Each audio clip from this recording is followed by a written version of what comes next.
Welcome, everyone. I'm really glad that we have the opportunity to have both a virtual version of our workshop tonight. Meanwhile, Abraham is going to be hosting kind of like a in-person version of this same lesson tonight in Pasadena with those who were able to get the tickets to join him at the documentary film screening that's happening tonight.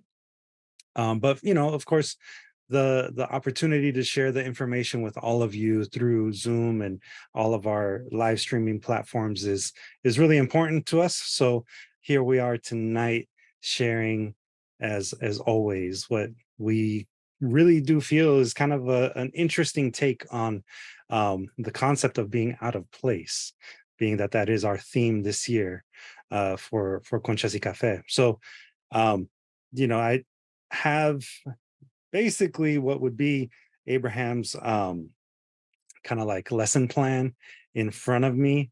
It is obviously something that he created, so bear with me if I'm not like 100% sure on the direction that he wanted to go in teaching this. But that said, this is, I think, a really interesting opportunity for us to just sort of discuss some of the ideas that he actually put together for us. So without further ado, let me go ahead and display the handout for today. And as always, we like to start off with our quote of the week, which this week comes from the artist that we are exploring, David Alfaro Siqueiros. For those who aren't familiar with who Siqueiros is, he was born on the 29th of December in the year 1896, and he passed on the 6th of January in 1974. He was a Mexican social realist painter, best known for his large public murals using the latest in equipment, materials, and technique. And here he is quoted as saying, "The artist must paint as he would speak. I don't want people to speculate what I mean. I want them to understand." So, y aquí para ustedes, me imagino lo que es el lenguaje original de Siqueiros, tenemos su cita de esta semana que viene diciendo: el artista debe pintar como habla. No quiero que la gente especule lo que quiero decir. Quiero que lo entiendan. So, what does this quote say to you? Yes, Miss Luz? Yes, I totally agree with him. I think the goal for an artist is just that your audience really comprehend what you mean, Mm-hmm. the message you're trying to convey. My favorite part of an open mic or getting the opportunity to recite my poetry is that if somebody comes up afterwards and tells me that they got it, and it's just such a great feeling. It's like That is early as possible. so that's what this is reminding me of. Excellent. Yeah, that is definitely a great feeling when you have sort of your words and your intention come across, and really speak to people for sure. Gia? Oh, I was going to say that there's an old cliche that one picture is worth 1,000 words. Mm-hmm. And I remember I was speaking one time, and I was introducing a person, and I says, "Well, I don't know that much about her." Jokingly, I was speaking, but she is, and I did all the acclimates. And then later on, I was told that your first words in an opening situation is what people receive. Mm-hmm. So when you said that I don't know that much about her, then what gives you the privilege of introducing her, period, So, yeah, so you have to be careful of your words. Yeah, definitely. We had a hand from Gia and then Zelda. Gia? Yes, hello everyone. I think it's also a reflection of the type of artist he is, which, he was born during the time where you had, neo-expression and postmodern and Dadaism and all these surrealism and all these different arts that were more like subjective and also abstract. And so I think this quote is also a reflection of the fact that he's a realist artist, which that means that he paints life as reality, not as impressions or surreal. So it's also a reflection of the type of artist he is. Yeah, that is a good point. He was obviously identified as a social realist, and that particular time period in art, just it has had a lot of we'll call them like ramifications, in our history as artists. I mean, even to this day, we still feel his impact for sure. Zelda? Unmuting here. Mhm. Yeah, I was actually a little surprised to read this. I had always put Siqueiros in the surrealist box, Mhm. along with Frida Kahlo, maybe a little bit less so Diego Rivera. But I kind of grouped him that way. And, I was just looking, I Googled his work very quickly. And I had always remembered this painting of his I saw in New York of the child with a shrunken, starving face and another head going into that skeletal face. So it looks like a child eating a hungry child. And to me, it's very powerful, but it's also a bit surreal. Mhm. So for me, it's kind of interesting that he emphasized realism. I had not, if somebody had told me that he was somebody who painted exactly what he meant and did not leave a lot of room for interpretation, I would have been surprised. That's an interesting observation. And I think that, as artists, we oftentimes try to avoid classification. We try to avoid labels because we don't want to be pigeonholed, right? And this is probably true whether you're a visual artist or a literary artist. You want to be able to have that ability to kind of express yourself as you see fit. So I think it goes kind of to maybe the quote where, we really want to have the opportunity to say what we mean in a way that speaks to us, right? Um, and in a way, like we also want our audience to take in what we are trying to convey as well. So as a social realist, he was probably going to be very critical about governments and poverty and just the way that people live or are forced to live. But that obviously doesn't mean that he didn't have also paintings that expressed images that were maybe surrealist, or he didn't have moments where he tried to interpret things through a Dadaist kind of technique. So I appreciate that you brought that up, Zelda, because it's true. Just like any other artist, Siqueiros did have a variety of ways of expressing himself. And Eric in the chat wrote, express yourself by your strokes or lines of words with brushes, verbal or written, and the paints, the color of wording on whatever canvas. I like that, to express yourself with the variety of lines and brushes that we can use as poets and artists. So yeah, thank you for adding that. Anyone else have any additional insights or things that maybe stood out to them from our quote of the day? All right, well, let's continue on. And of course, this handout, if you didn't download it already, it is already available for you on our Google Classroom. So, we can, you can always access it that way. And for anybody watching on our live streams, obviously, if you go to our website, Conchas y Café, look up Conchas y Café, and you'll be able to find the way to register completely. I just want to say this one thing, Mhm. is that his paintings wasn't just a painting like everyone has said, and they were up in the 500,000s. Mhm.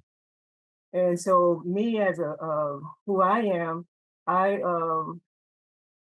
I didn't know that much about him, but he has one painting with people with halos on. I didn't exactly understand it. And one is with the baby in his arms or her arms. And so that reminds me of the picture of, I think that was the Blessed Mother with the baby Jesus. Yeah. Yeah, But yeah. I don't know exactly what it was trying to portray, but I liked it. I'm glad. Yeah, Siqueiros is definitely probably known most for his murals. So you're probably talking about one of the many murals that he did. However, he did also do large sized canvases and that kind of thing too. So, it's definitely more than just the murals. So to set up the scene, right, to set up some of the background related to what we're going to be talking about today. On October 9th, in the year 1932, David Alfaro Siqueiros completed his monumental mural, América Tropical, on the second story of the Italian Hall on Olvera Street in downtown LA.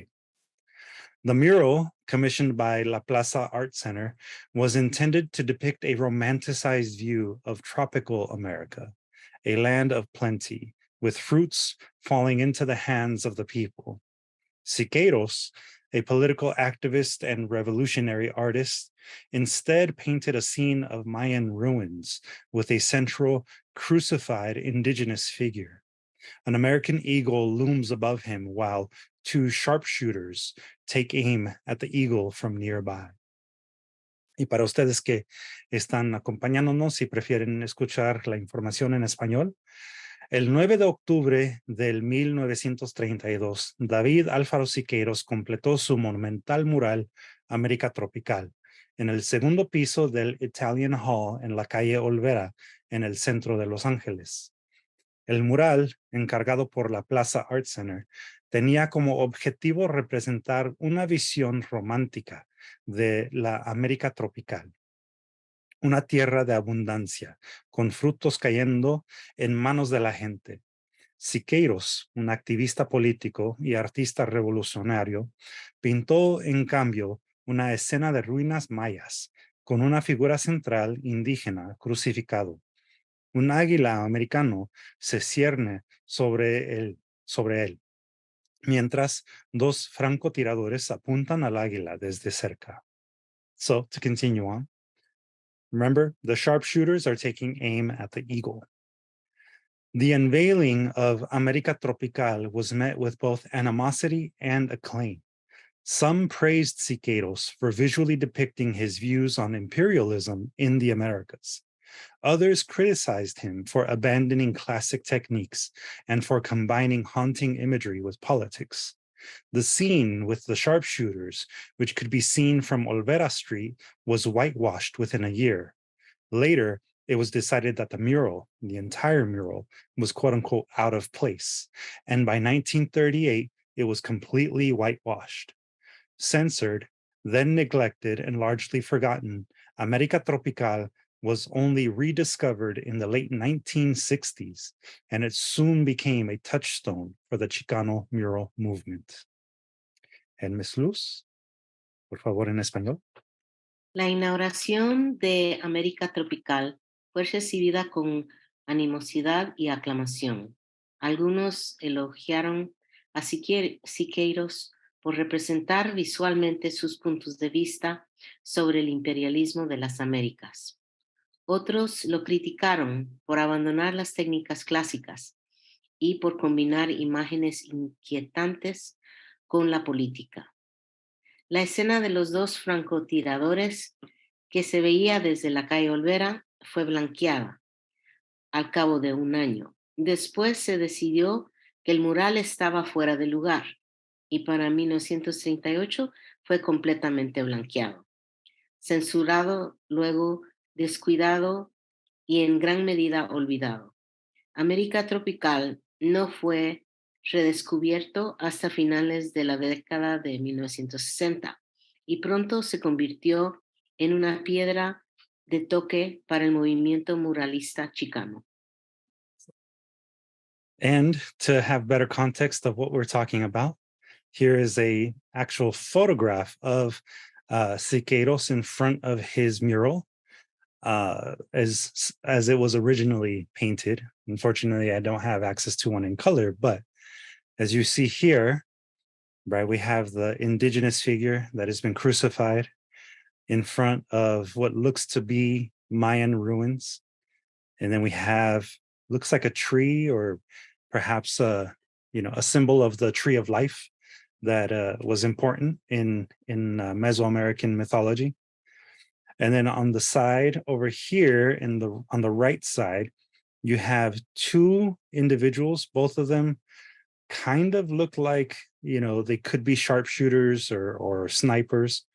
One of them has a rifle, what looks like a rifle, that is pointing at the eagle, the representation of an American bald eagle, that is actually sitting atop the crucifix. So is everyone able to see that okay? So first impressions, really, let's talk about the mural. We got some of the background, right? And we heard that it was deemed out of place, right? It was met with some level of animosity. Why, thinking about the time period in which this happened, why would this sort of representation be something that people would want to censor? What did it speak to that is maybe different from just the imperialism of the Americas? Well, for some people, I believe it would go to the heart, and for one reason or another. And then for others, it's like pulling a curtain off of what particular groups or congregations or cliques, if you want to call them that, might dislike. The reason they're pulling books away from our schools and our libraries, don't want certain things to be thought of as against them, so erase it, Yeah. Yeah, I'm glad that you bring that up, right? This is not something that was unique to just this time period, for sure. It's something that even to this day, we are still dealing with in terms of censorship, the pulling of books from libraries and all of that. So yeah, thank you, Miss Lois. Zelda? Yeah, in the context of who commissioned this work, and it reminds me a lot of what Diego Rivera went through with the Ford company over in Detroit. He had a similar experience, actually. But it was the Hall of Italy. So first of all, you have maybe an Italian, I'm assuming, I don't know the full story, but you probably have some leaders of the Italian community saying, hey, put up a mural about America and the greatness of America. And then he starts to talk about colonization, about the conquistador. And we know that's associated with an Italian, Christopher Columbus, from Genoa, even though he was sponsored by the Spanish royal throne. It just kind of feels like he's accusing or not celebrating their heritage in a way they would like. I think there's also a notion of, if I remember correctly, in the 20s and 30s, shortly after the Great Recession, a lot of people are migrating from the East, from the Midwest to California. And a lot of the tourist attractions or public art was trying to elevate California as a paradise, a place to be. And this image is just not saying that, Right. That's an excellent point, right? We do need to remember, obviously, that the commission itself was meant to be, a particular type of image, right? It was a commission of a tropical America. What they got instead was this, this sort of critique of colonization, imperialism, all of that stuff. And you add on top of that the fact that this was on top of the Italian Hall, which I think Zelda brings up an excellent point.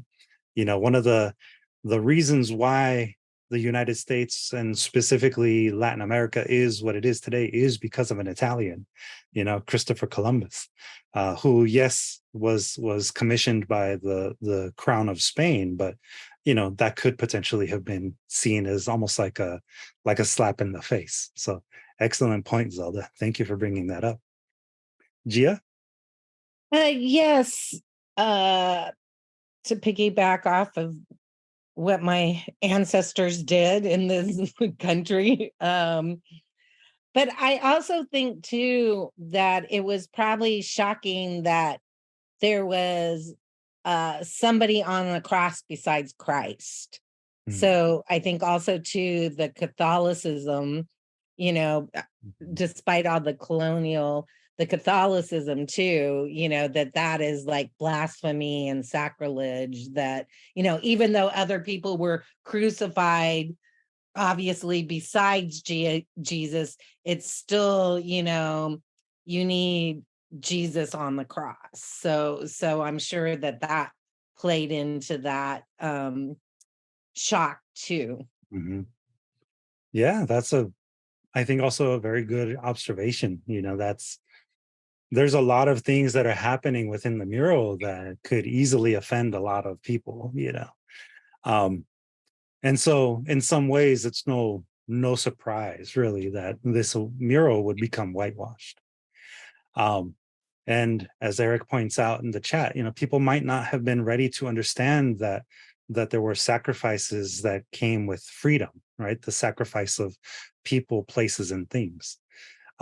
And I think that's also a great way to look at, this sort of gut reaction that people had, that they weren't maybe ready yet to see that there were certain things that were inflicted upon people. It was still kind of a time period in history where it was very common to very much other, right? You still were in a time period where Jim Crow was still very active in the South.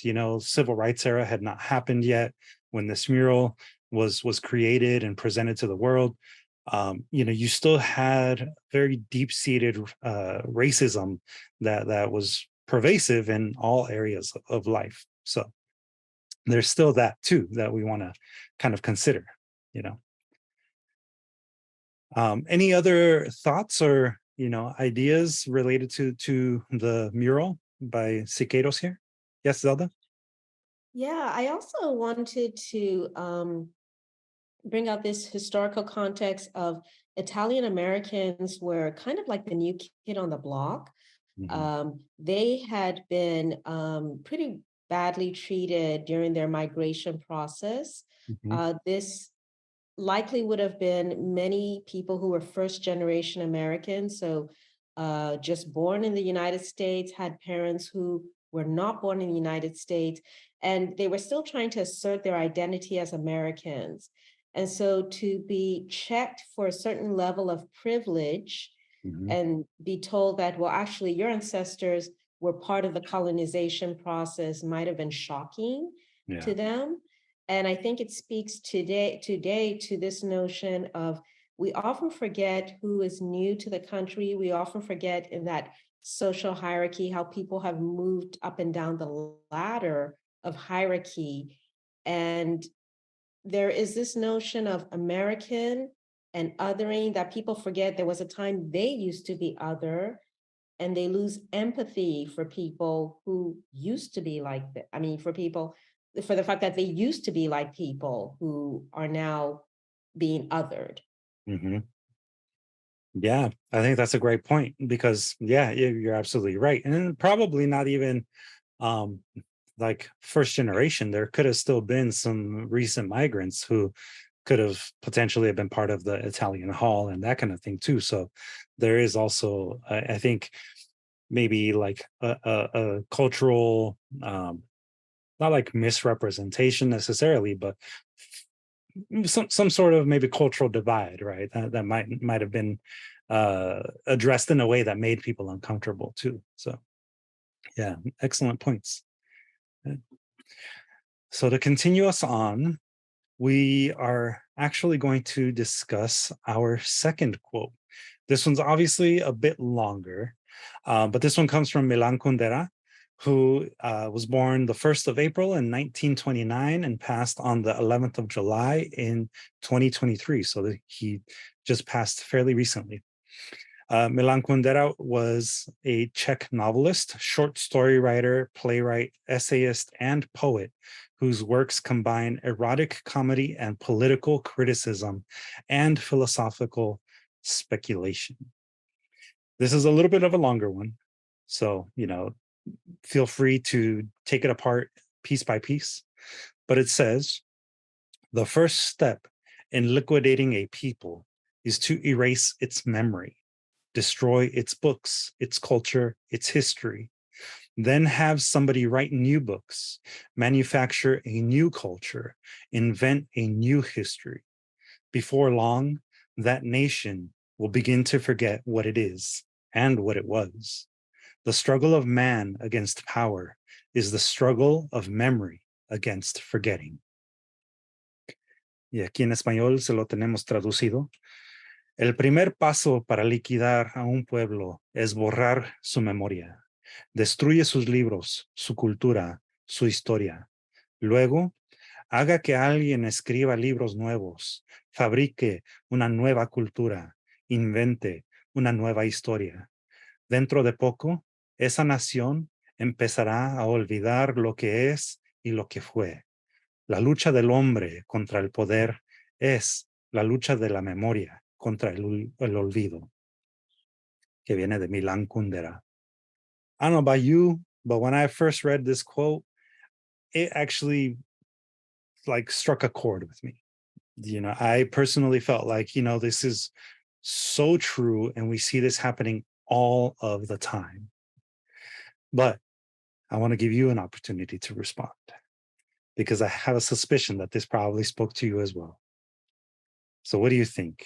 What does this particular quote say to you? History right now, or history in the present, you've already concluded. I mean, and it's so real, and and people don't realize it. And I mean, this is, I don't know how old it was written. It talks about his age, his birth and his death. But when it was written, it was a in time, on time writing by her. What is it?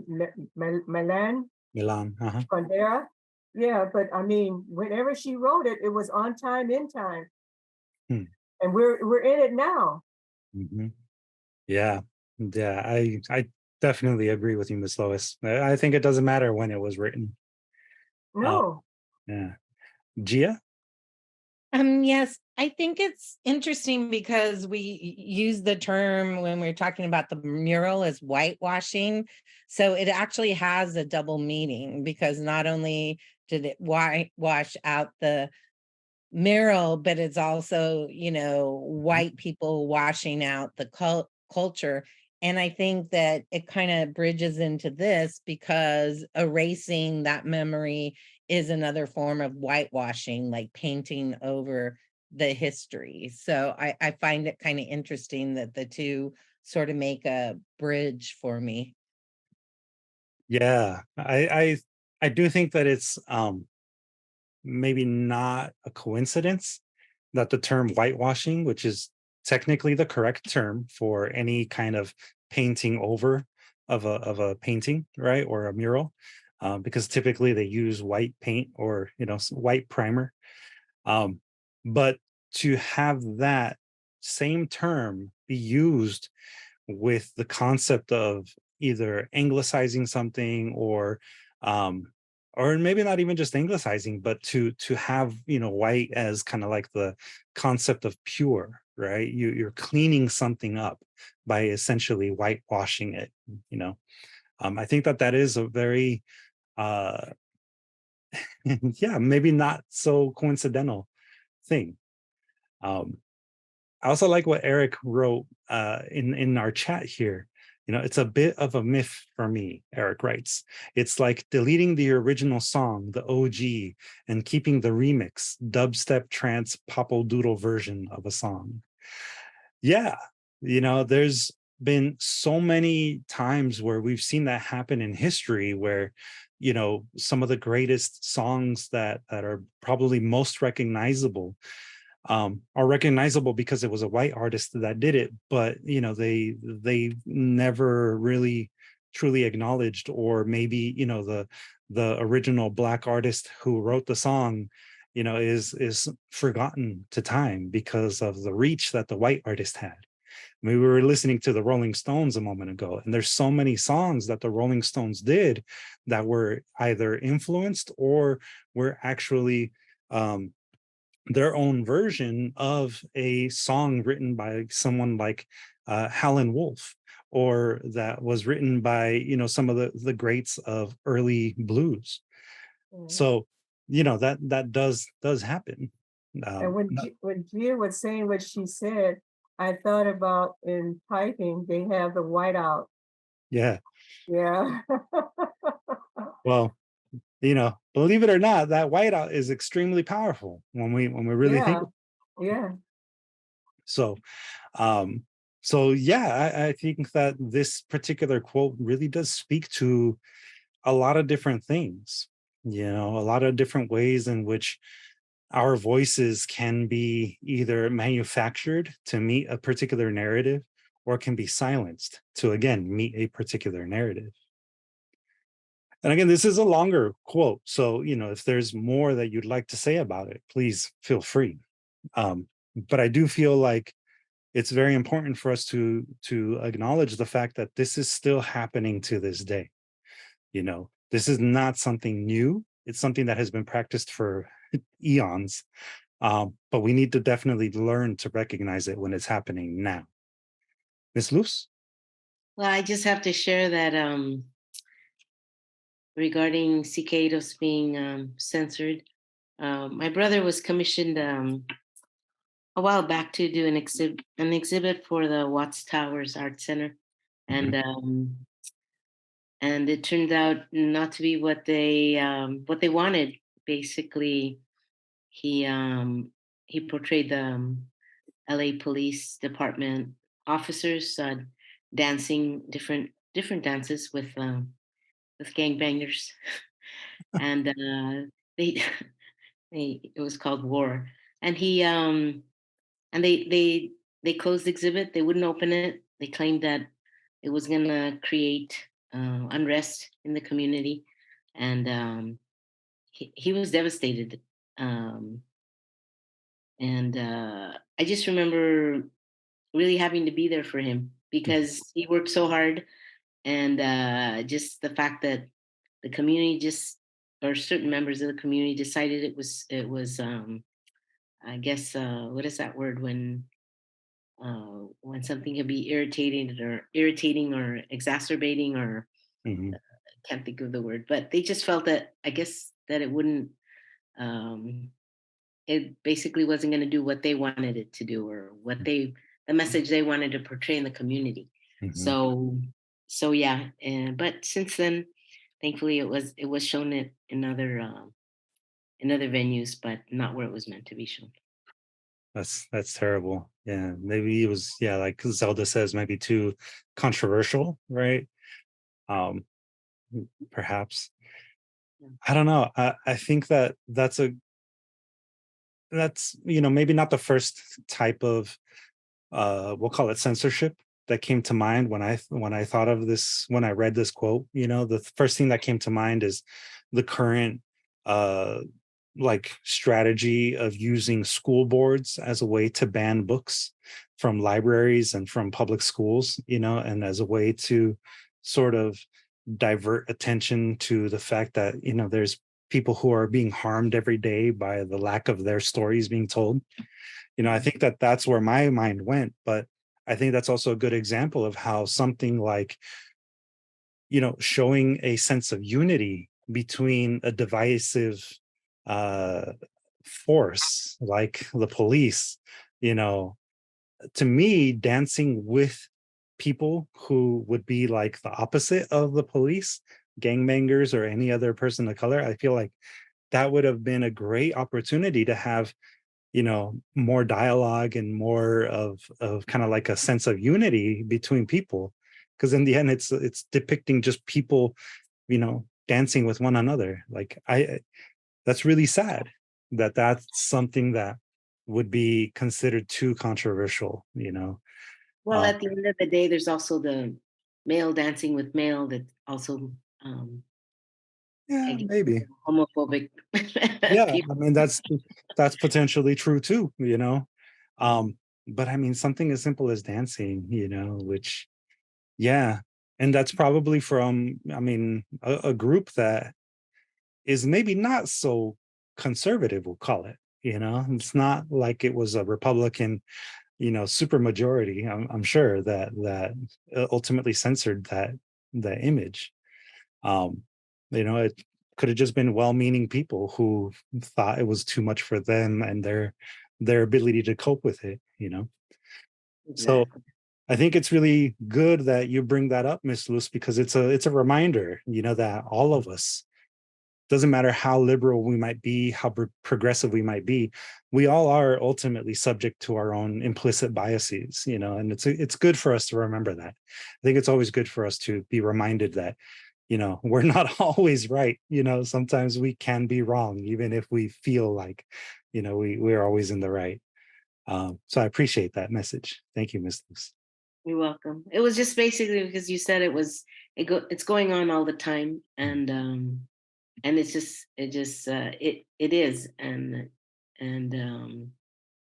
and it's very sad because I feel like him being the person I know he is, did it with with good intent. So just to have it misrepresented that way, it was very sad. Mhm. But yeah, no, this quote particularly just I mean, it just seems like, yeah, history repeats itself, Mhm. and why we can't learn from history, I will never know. It just seems like it's very obvious that we keep making the same mistakes over and over again. So yeah, Yeah. that's what comes to mind with this quote for me. Great. Well, yeah, I like I said, I definitely appreciate you sharing that story. Thank you. Yeah. Zelda and then Angie. Go ahead, Zelda.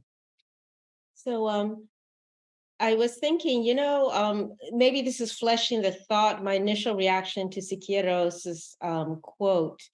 I think this position of saying, I don't do art for people to interpret is a challenging one. I think that an artist who has that position is really begging for struggle, quite frankly, because it is so hard for people to come to a creative space and not bring a bit of themselves. Mhm. Yeah. Yeah, that's true for sure. Um, yeah, maybe what Siqueiros was saying is more just that he wants to be an effective artist, right? He wants to always ensure that the message that he wishes to convey comes across in a way that speaks to people. Um, you know, I've said it multiple times. There's no such thing as good art or bad art. It's just effective or ineffective, you know. And if it's ineffective, then that means that, you know, perhaps it needs to be worked on a bit more in order to convey its message, its meaning. Okay. So, So yeah. I do quite a bit of public art, and the conclusion, when I say public art, I should probably explain. I support artists in producing their public artwork, whether it's through fabrication, getting the work done, or painting, or negotiating installation, what have you. And I see a lot of reaction to the actual art above and beyond what the artist intended. And we find ourselves spending a lot more conversation on what the art means than how to get the art out there. Hmm. And I've come to the conclusion that public art, to use the word effective, very often ends up being art that offends no one, which is, completely not the intention of the art. Yeah. But that seems to be the kind of art that gets made at the end of the day, because there's just so much negotiation between all the different people asking for the art, the people paying for it, the people are supposed to represent the community that it lives in. You Mhm. have to please all these people. And at the end of the day, it ends up being this if you're not careful, it can completely be watered down. Yeah, that in itself I could see as being very unfortunate, because it's what's the word? It reduces the effectiveness, in my It opinion, does. Um, and it maybe speaks a little bit to the Milan Kundera quote here, right? You manufacture something that supports a new culture as opposed to, creating something that speaks to what might actually be. So that can be a very slippery slope. So I can really appreciate the point of view that you're bringing, for public artists whose work is going to be in public spaces. That can be a huge challenge, for sure. Let's see. Do we still have? Yeah, Angie, you were next. Yeah, hi. Sorry if you guys hear the background. I'm kind of driving right now. But kind of just to go back to what Luis was talking about, it would be really cool to see that picture that your brother had painted. I don't know. I think that would be really cool to bring that to life here. And yeah, that's kind of what I just wanted to say. I'm sorry. Not really an opinion. Yeah. Well, yeah. I mean, thanks for sharing that, Angie. Eric wrote in the chat, they might be closed-minded. In some cultures, Korea, for example, guy with guy dancing is completely normal. They do it in a circle. In India, it's okay for guys to hold hands together, which which Eric learned from Russell Peters, the comedian. Yeah, that's true. There's always that cultural element as well, right? That can maybe impede a person's ability to accept one other person's form of art or form of expression too. So yeah, I mean, there's definitely a lot of layers to all of that. And I think that just to at least kind of consider what the Kundera quote is saying here, I do think that it's really important for us to always understand that we have our own implicit biases and that sometimes they're informed by misrepresentations or whitewashing of cultures, right? For all we know, it could have been a norm to have guy with guy dancing in our region here, with the Tongva people. And for all we know, that's could have been something that was seen as bad and ultimately repurposed, right, to inform another person's agenda. When it came to like colonialists and the different ways in which the United States came to be. So yeah, so let's not forget that, right? Let's not forget that we can and we should recognize when these things happen. So that brings us then to blackout poetry, which is something that we've discussed here before. I won't go too far into it, into what it is specifically, but as you can see here, there is a little bit of a history that Abraham has provided for us here. It's the earliest known blackout poetry comes from the days of Benjamin Franklin. His neighbor, Caleb Whiteford, would actually publish redacted versions of the newspaper using puns flowing across the text to create new meaning on the pages. And, the blackout poetry itself really had a moment during the Dadaist period, which was between 1915 and 1925, partly because of its sort of, fun that it had with the idea of words and language and visual form. And, Dada, to give at least a little bit of context, the Dadaists really believed in, the absurd being beautiful and the absurd being inherently human. So there was a lot of things that kind of came across as like word games and puzzle kind of games that especially poets of the Dadaist period did, which included things also like collaging and blackout poetry. So yeah, Dadaism was a reaction to World War II World War I because of World War I was the first time in human history, at least in contemporary human history, where war ultimately was waged against both soldiers and civilians. And because of the ability to print and photograph and things like that, most people had, never seen the true atrocities of war right at their footsteps, so right at their doorsteps. So, Dadaists were ultimately reacting to these very stark realities of, what could potentially be the most evil things that humans could do. Little did they know that World War II was right around the corner. But that said, it was definitely about just how absurd life can be. So there was a lot of reaction to that, and to embracing the absurd. Blackout poetry, kind of was more of a word game. And yeah, if you want to read it in Spanish, I can let you read it in Spanish, Ms. Luz. But the Dadaists informed people like the beat poets when blackout poetry kind of was seen more as just kind of like a word game, things that people did. But in the 20th century, or moving on into the 21st century, Austin Kleon is probably one of the people who is maybe most known for blackout poetry in contemporary time. He published his collection called Newspaper Blackout in 2010. And that, alongside with the fact that he was able to use Tumblr and Instagram to post the images of his blackout poetry, that definitely did bring back kind of like a new interest in blackout poetry. And like I said, we've talked about this before in Conchas y Café. So for some of you, this might not be necessarily new information, but you might already be familiar with it. There are some examples here in the handout, but first, I'll let Ms. Luz read for us the Spanish version of the brief history. Poesía blackout. Los primeros ejemplos conocidos de poesía blackout provienen de la época de Benjamin Franklin. El vecino de Ben, Caleb Whiteford, publicaba versiones redactadas del periódico, utilizando juegos de palabras que fluían a lo largo del texto para crear un nuevo significado en las páginas. Whiteford estaba adelantado de su tiempo.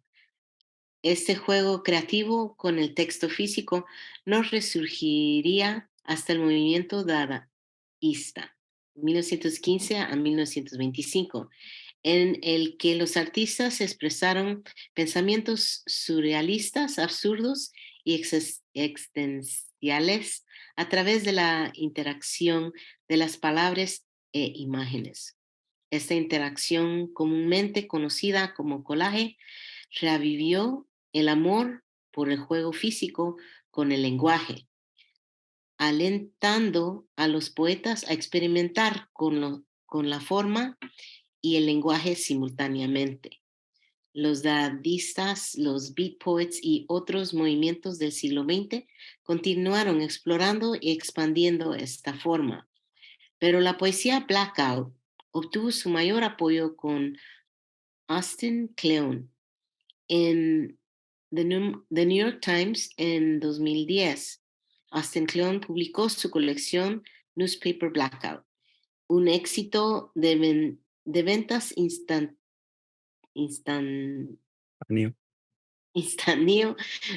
Newspaper Blackout, junto con la presencia de Kleon en Tumblr y en Instagram, colocó páginas de poesía blackout frente a la pantalla de cada escritor.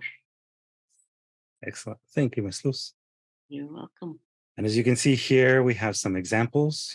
Blackout poetry can take on a lot of different forms, but ultimately what it is using that famous Sharpie pen, right? That famous blackout marker to black out words from a text to create a new text from the remaining words. So this is the most common way you'll see it. It could be done with different textures. It can be literally just black lines that act as redactions. So aquí tenemos varios ejemplos de lo que es poesía blackout. And it's, a very clever way of creating work from found work. As you can see, it can also include illustrations and other things that maybe reinterpret some of the language that's on the page. Gia, do you have a question or a comment? Yeah, I do have a question. I'm just curious as do you consider erasure and blackout poems the same, or are you defining them different? In the context of what we're talking about, they're ultimately the same. Erasure is kind of the same as redaction. And so you could look at it as that way. I mean, there are nuances, but ultimately it's a very similar approach, to the same technique. Yeah, good question. Okay, thank you. Yeah. So, yes, Zelda? Sorry, my screen is full, so I'm trying to find the mute button. So I'm wondering, in a very interesting way, are we talking about the beauty of censorship in poetry?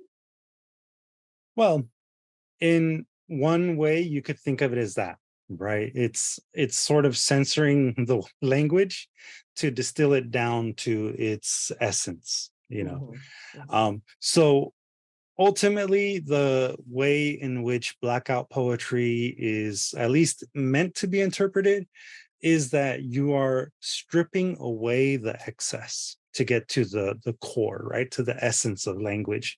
And, sometimes it works, sometimes it doesn't.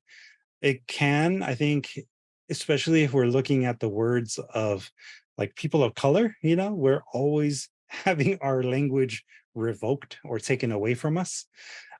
So to do blackout poetry on top of our language or our forms of expression, it can get a little dicey, But blackout poetry really, at least from kind of the as an activity sort of thing, it's just again about understanding that there is oftentimes excess in language and we can strip it down to its core, to its essence. So at least that's how I would interpret blackout poetry. Ms. Luz? I just wanted to share a piece. Back in the day when we were live at the library, you brought us a big stack of magazines and old books that we could cut up. And I remember making this, and I don't know how legible it is, but I really enjoyed it.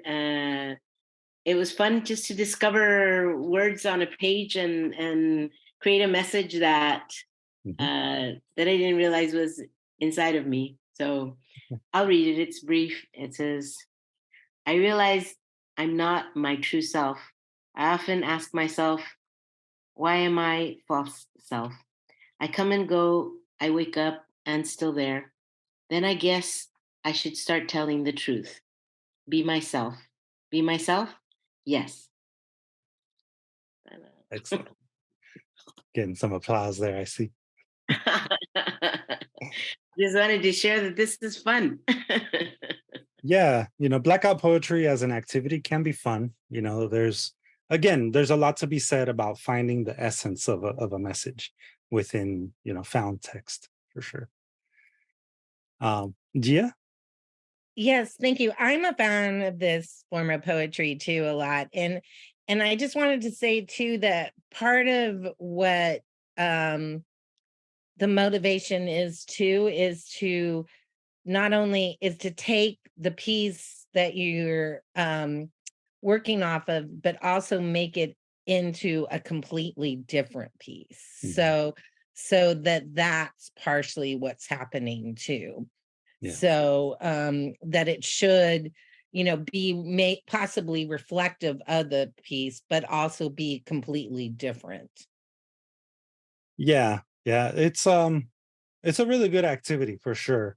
In the sense of it pushes you to reflect on what language is important to you, right? What messages, what words, what are the things that you can get from an existing text.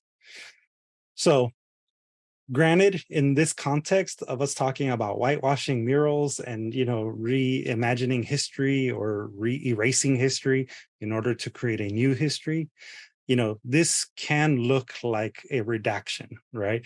This can look like a form of censorship.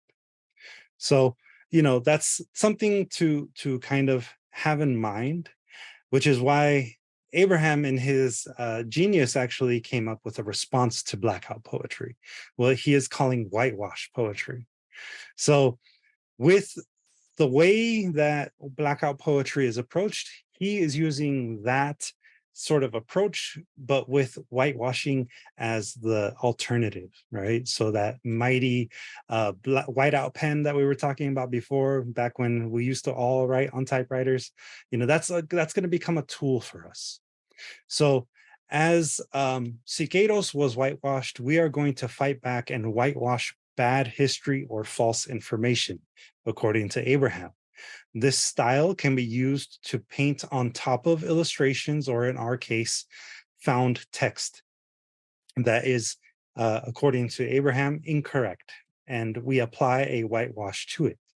So it's essentially taking something that could have been deemed as offensive or incorrect or misleading and turning it into something new. Para ustedes que prefieren escucharlo en español, Abraham, en su inteligencia, en su pensamiento, dijo: hay que tomar los conceptos de censura, pero hay que ponerlos como un modo de reescribir la historia, o mejor dicho, corregir los errores de la historia. Así que vamos a usar el color blanco en lugar del color negro para pintar encima de ilustraciones o, en nuestro caso, textos, para modificar y amplificar una historia correcta, una historia que es más correcta que lo que se presenta. So Abraham also provided us with an example. So we see here, and this actually, on this side, this is actually a legitimate thing that Abraham found on a website. The websites are actually listed at the end of this handout here. But this was actually an advertisement that existed during the westward expansion period in the US. And as you can see here, it's pretty offensive, right? Indian land for sale. Get a home of your own. Perfect title, possession within 30 days. Find lands in the West. Irrigated, irrigable, grazing, agricultural, dry farming. In 1910, the Department of Interior sold under sealed bids allotted Indian land as follows. And it actually gives us some prices for the cost of the acres of land that were sold by the Department of the Interior. So this is a legitimate thing that Abraham found. And again, the whitewash technique that Abraham is telling us to use is as follows. So using white as our color to contrast, he is correcting this advertisement. Indian land stolen. Get a home of your own, ! Perfect land within our boundaries. Find lands in the West passed down from generation to generation of Native Americans. In 1910, the Department of the Interior stole, under false pretenses, Indian land as follows. And lucky for us, we have the receipts. For the year 1911, it is estimated that 350,000 acres will be painfully stolen and misused. For information as to the character of the land, ask the natives. The following places do not represent us. So this right here is an example of a whitewash poem, I guess we could call it. So is it clear on what the activity is that we're going to be practicing? We're ultimately going to be taking some old advertisements or that kind of thing, and we are going to modify it with whitewash. And so as an exercise, we're going to actually collectively whitewash this very famous sign. And to provide context, as Abraham has done so here, until the 1960s, it was common to see signs in Texas and other parts of the US Southwest that read, "No dogs, Negroes, or Mexicans." Civil rights legislation put an end to such signs. In the current post-civil rights era, it is no longer legally or morally permissible to express overt discrimination towards Mexicans or any other racial or ethnic group. Y es cierto, es una verdad que muchas veces se les olvida a la gente de fuera de los Estados Unidos que hasta la década de los 1960, este tipo de discriminación todavía era permisible en la sociedad. Hoy en día ya no es gracias a las leyes de los derechos civiles, pero también porque moralmente, espiritualmente, hasta se puede decir, esto ya se ve como un error. Right? Discrimination is no longer, at least overtly, allowed. So we're going to actually stop sharing here momentarily. And instead, I'm going to open up a Photoshop file. And as a team, we're going to try and tackle the whitewashing that we are aiming for. So let me get us a brush here. Let me make that smaller. All right. And let me make sure that our color is white. Yes. All right. There we go. So we are all set to whitewash. Who would like to go first? Who would like to volunteer a portion that we will whitewash first? Is that including the small letters underneath?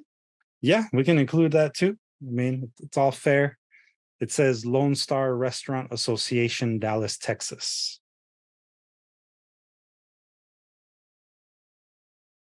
That's what these little tiny letters say here. You're able to see it. So, yes, Zelda? Do we have a request for a whitewash? Request for a white. And the letters have to stay- go ahead. I was thinking of replacing no with do. So maybe the N with the D, something like that. All right. See how well I can do this, how quickly I can do this. Actually, make that bigger.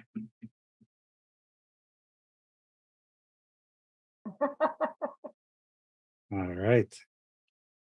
I'm not going to lie, this feels very empowering. All right. Like a capital D, yeah. Let's make this much, much bigger.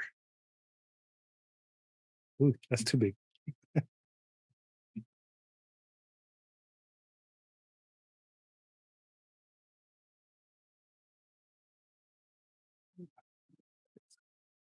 And just for the sake of legibility, I'm going to leave it as red. All righty. Excellent. Great start. What next? I have a question. Yes, Ms. Lutz. You know, I thought we were just gonna go through, because I was gonna say, how could we do that and just blank out the letters that we don't want to use, creating different words. But it looks like here, it's like that game where you take the same letters that are there and make different words, but we can't go and we can't use a Z because a Z is not there. We can't use a H because the H is not there. So we just create words from those letters. Yeah. I mean, we can do whatever we want, really. That's the beauty. Oh, okay. Yeah, and Eric in the chat requested an L to remove the L from Lone Star, so that's why we did that. And then to continue, do ... feel pain. Is that the next step? So I'm not sure as a group, whether we're going one by one. Initially, my thought had been, do dogs, Negroes, Mexicans feel pain? Oh, okay. That was the question. But it's a game we're playing, so I'm, I don't know. Maybe I should my contribution is the do. So. All right. Well, we can hold on to that one, and if anyone else would like to add before we add that, Gia. Yeah, I was gonna white out all of Lone Star and just have rest, the word rest. So rest home in Dallas, Texas. So it's like, or rest Dallas, Texas. We could do that too. Okay. Rest in Dallas, Texas. Rest in Dallas, Texas. Gotcha. All right. Well, we got that. Let's make this smaller.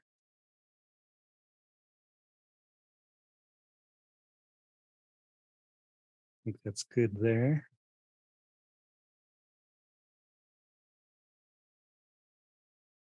Okay.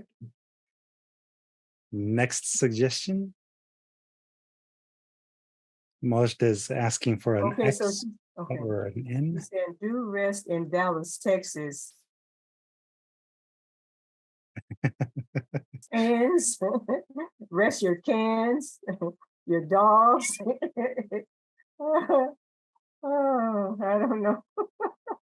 Gonna sell the cans, so rest the cans. I don't know.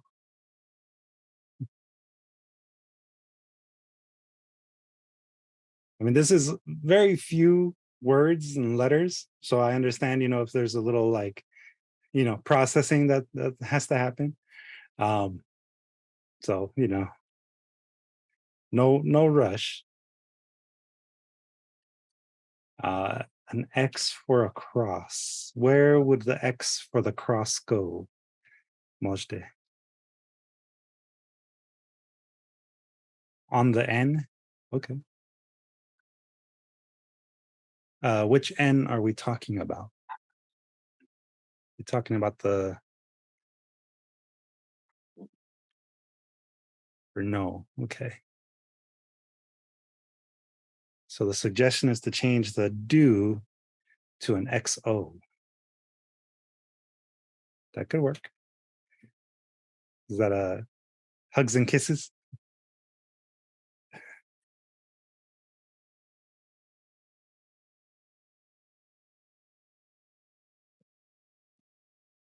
All right. Do we have any other additions that we'd like to make?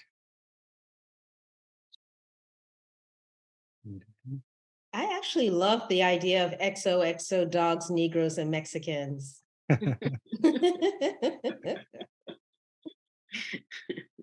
Yeah, I kind of like that too.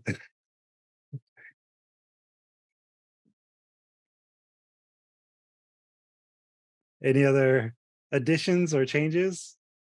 Whitewashings?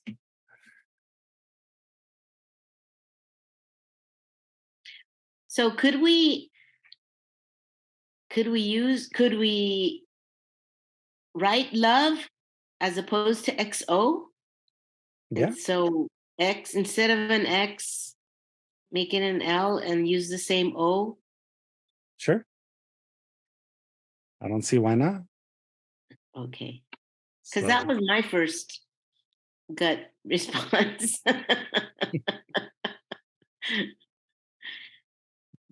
add the VE here.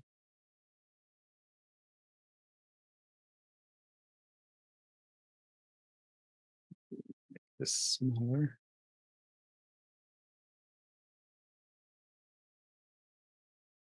We're gonna start running out of space fairly quickly here. But it doesn't have to be the same size. It can be exactly that size, That is true. That is very true. Boulevard. And then the L Well, should be small too.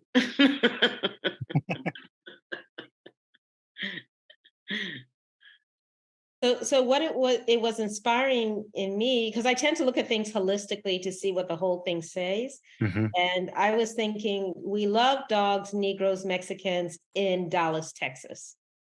Something to that effect. That could work too.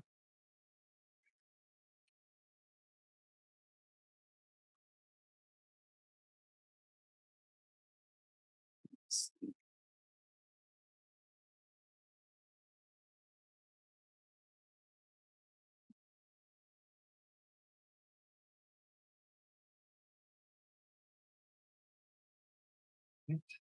So we got that. we love dogs, Negroes, Mexicans, and then the rest. in I like that. Yeah, we could do Say all the rest. And all the rest. And all the rest. Yep. That's right. I love working as a group. Yeah, because we have Indians in Texas. I'm from Texas. I'm from Tyler. Well, there you go. We got Wellco. Yeah, we got Dallas and Tyler, where I'm from. And what is the other one? I had a friend from a little Texas place down there.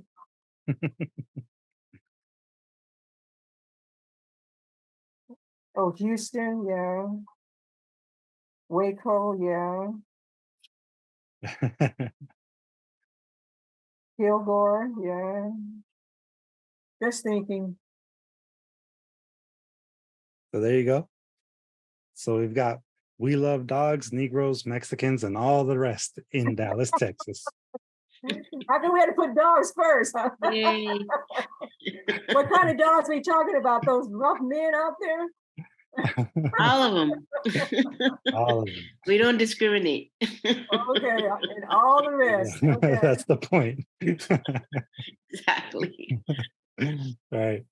Okay. All right. So I think, for the sake of time, we can kind of leave it there. And there you go. This is at least a very brief, but a nice, fun little way of whitewashing historically racist sign. There are obviously a lot more that do exist, unfortunately, in the world of archival, photography and that kind of thing. So you shouldn't have too difficult of a time actually finding something to whitewash. But the main idea here is that, obviously, as your homework, we're going to put into practice the concept of whitewashing and reimagining, or perhaps in some contexts correcting history. But for the positive, right? Where censorship and whitewashing has historically been something that has been used to remove things that are considered out of place or maybe out of touch. We're going to actually use that to do the same, but to update it so that it is more factual, more correct to the other side of that coin. And if you are interested, these are the different sources that Abraham used to craft the handout. Again, the handout itself is available to download now on our Google Classroom on the announcement for tonight's session. The recording of tonight's session will also be going up on our YouTube channel, and it'll be shared along with the handout, again, under the classwork tab of our Google Classroom at some point tomorrow afternoon, tomorrow evening, around there. Does anyone have any questions or any thing that they would like to add as far as the activity goes? Well, I have a problem here. My copier is not connected correctly to my computer. So I haven't been able to download or have anything copied from my computer. I'm in a jam here. Well, being that in order to share your whitewashing with your cohort, you could either maybe take a photo of it and then do there's features on most smartphones that have the ability to mark up images. So you could use that. You could use, even on Adobe PDF, if you have that, you have this tool right here where it allows you to highlight and to strike through different things. So you might be able to use that. Well, I'll see if I can get my daughter-in-law to help me. I'll be over there over the weekend. Okay. Yeah. And my laptop's over there. That's my second home because I have to almost have 24-hour care. Yeah. I have to work a while, sit down, work a while, sit down. Mm-hmm. So I'm basically just sitting down. They say because of my age, mm-hmm. It's going to take a while for me to mend that. Yeah, that's understandable. I'm okay. I'm not sick. It's just the back. Yeah, well, I do hope that you get better soon, Miss Lois. Oh, me too. And Yeah, because my body keeps saying to my brain, wait for me. fair enough. Yeah, does anyone have any questions or any final comments to add for tonight? Yes, Miss Luz?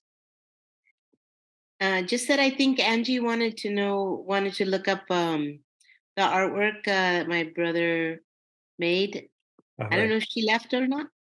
Yeah, it looks like she was having some connection issues. So. Oh, okay. All right, never mind then.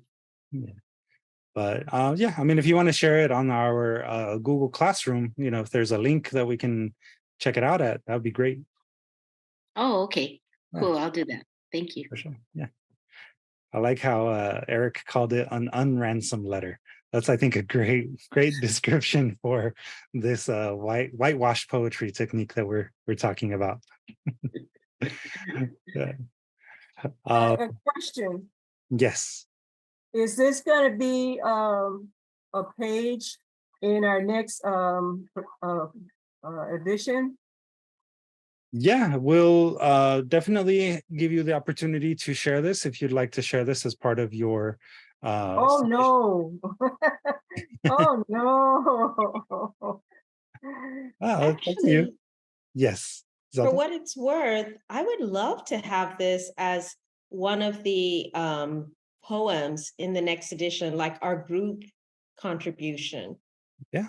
Is that possible? Yeah, we can do that. I can save our Photoshop file here, and that can be added to the next issue. Yeah, and with the context, Right. Yeah. Oh, so it'd be one page or 2 pages, but it'd be group effort.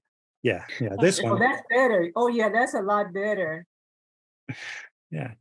And if in case you haven't noticed already, I did just launch our workshop survey, so definitely let me know, how I did tonight. I am actually using these little surveys to improve upon our lessons and our lesson delivery. So do take a moment to do that quick little survey. But yeah, for those of you who are going to do this particular exercise, the whitewashing, you can either share it with your cohort as a PDF or as a JPEG document, JPEG file, sorry. There's different ways in which it can be shared online with us. And then for anyone that is watching the live stream or the video afterwards, you can upload your attachment, your whitewashed poem, to our submittable page now. If you'd like to submit to Conchas y Café zine now, there's some details about how to do so on our website. So you can always check that out there. And for those of you fully enrolled in the class, like I said, there's Google Classroom, where I'll be posting the handout and also the video. And I think if you have any trouble with sharing the whitewashed poem with your cohort, just reach out to us and we'll try to connect you with your entire cohort so that everybody gets an opportunity to see it. I don't know how much we'll be able to really provide feedback on this particular activity, but it'll be fun to see all the different whitewashed poems that all of you create. So, let's repurpose the term, right? Let's give it a new meaning when it comes to poetry and how we use it as our own tool, as our own weapon for correcting history. That means that our live stream is going to come to an end. So thank you to everyone that joined in on the live stream and on Instagram Live. The video itself, like I said, will be available on our YouTube channel in the next day or so. And I will say good night. And for those of you, God bless all of you. yeah.